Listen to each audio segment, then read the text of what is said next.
Oke, assalamualaikum warahmatullahi wabarakatuh. Perkenalkan guys, nama saya Fajar Arifianto. Saya dari Komunikasi Penyiaran Islam, kuliah di Sekolah Tinggi Agama Islam, Dr. Kadir Mutakin, Purwakarta. Saat ini saya semester 6 dan video ini ditujukan untuk memenuhi video UAS gitu kan. Dan saat ini saya akan membahas memahami bias media dan fungsi media sebagai pilar keempat demokrasi. Di zaman ketika informasi sekarang gitu ya banyak membanjiri kita setiap detik, setiap saat dengan media tuh sekarang menjadi sebuah kekuatan besar nih dalam membentuk sebuah opini publik. Tapi apakah benar-benar tahu bagaimana media itu bekerja kenyataan seperti apa? Apakah benar-benar netral atau justru menyimpan struktur dan bias tertentu di balik narasi yang terlihat objektif?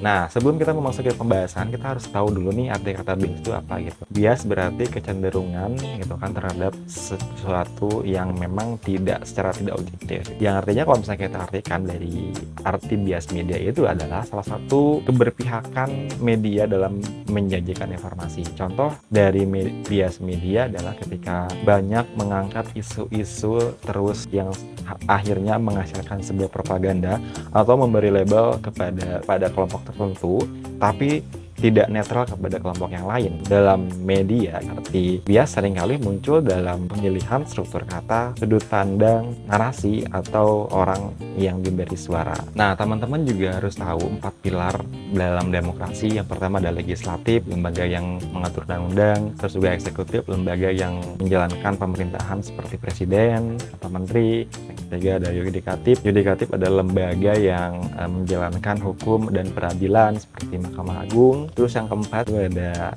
media sebagai pilar yang mengawasi, menyuarakan kebenaran, dan menjaga keterbukaan publik. Mengapa nih media sebagai pilar keempat? Karena memang sebagai pengawas yang mengawasi penyalahgunaan kekuasaan. Oke, kita masuk kepada bagian pertama. Nah, struktur dalam analisis wacana itu sendiri. Nah, struktur dalam analisis wacana berpijak pada pandangan bahwa bahasa bukan sekedar lagi alat komunikasi, terus juga tapi sebuah sistem yang terstruktur yang menciptakan sebuah makna. Ferdinand de Saussure menyebutkan bahwa tanda terdiri dari penanda dan petanda. Dalam konteks media ini berarti narasi berita itu tidak berdiri sendiri dan ia dibentuk oleh sistem nilai, ideologi, dan struktur sosial yang berlaku. Maka setiap kata yang dipilih, setiap kalimat yang ditulis oleh media, semuanya adalah bagian dari struktur yang menciptakan makna tertentu nih gitu kan. Dan itulah yang kita kaji dalam analisis wacana media. Bagian kedua, memahami bias media. Nah, sekarang kita ketahui bahwasanya media itu bukan sekedar sebagai alat sebagai penyalur informasi, penyampaian fakta, tapi lebih dari itu, media sekarang bisa memilih fakta yang mana yang penting, kan? Dan bisa dikatakan bahwa media ketika memang ada isu tertentu, gitu, karena itu mempunyai kekuasaan bagaimana informasi itu digiring. Kita tentu gitu kan bagaimana sih cara menyusun dan bagaimana menyampaikan kepada publik.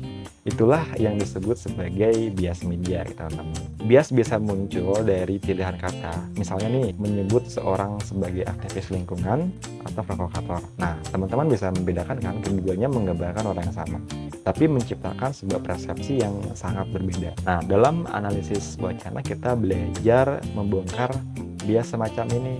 Padahal itu kan salah satu isu yang sama, cuman dikemas menjadi sebuah narasi yang berbeda dan persepsi teman-teman pun menjadi berbeda gitu. Nah, dalam hal itu kita belajar membongkar bias semacam ini. Dari siapa nih yang diberi suara dalam berita, siapa yang diabaikan, hingga bagaimana peristiwa itu dibingkai. Oke, sekarang masuk bagian selanjutnya adalah media sebagai pilar keempat demokrasi.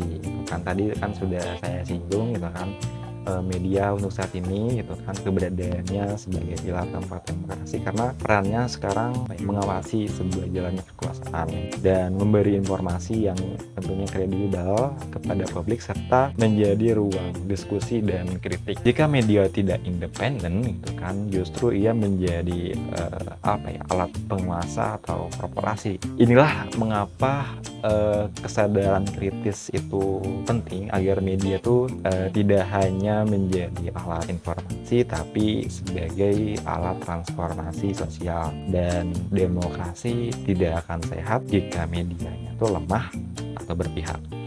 Dan disinilah analisis wacana itu berperan sebagai alat untuk menjaga keberimbangan informasi. Nah, analisis wacana merupakan ini sebuah alat aja gitu kan untuk membaca yang tersirat dari yang tersurat. Kita belajar membaca struktur kekuasaan yang memang di dalamnya bisa saja mengandung ideologi yang tersembunyi dan manipulasi makna dalam setiap narasi yang media bingkai gitu. Dengan analisis wacana kita juga bisa mengajukan pertanyaan penting nih gitu kan. Siapa sih yang sedang didukung oleh media ini? Siapa yang disalahkan? Apa sih tujuan dari pemilihan kata, sudut pandang yang disampaikan? Dari itu membuat kita lebih peka terhadap realitas yang sedang dikonstruksi. Tengah derasnya informasi, kita sebagai mahasiswa, sebagai masyarakat, jangan hanya jadi pembaca pasif, jadilah pembaca kritis. Jangan hanya percaya pada apa yang dikatakan oleh media, tapi tanyakan bagaimana dan mengapa hal ini dikatakan. Karena memahami wacana adalah langkah awal untuk menjaga kesadaran dan menjadi warga negara yang cerdas. Mungkin itu saja yang bisa saya sampaikan. Mohon maaf bila ada kekurangan, ada kesalahan kata atau pemahaman yang kurang dipahami. Wassalamualaikum warahmatullahi wabarakatuh.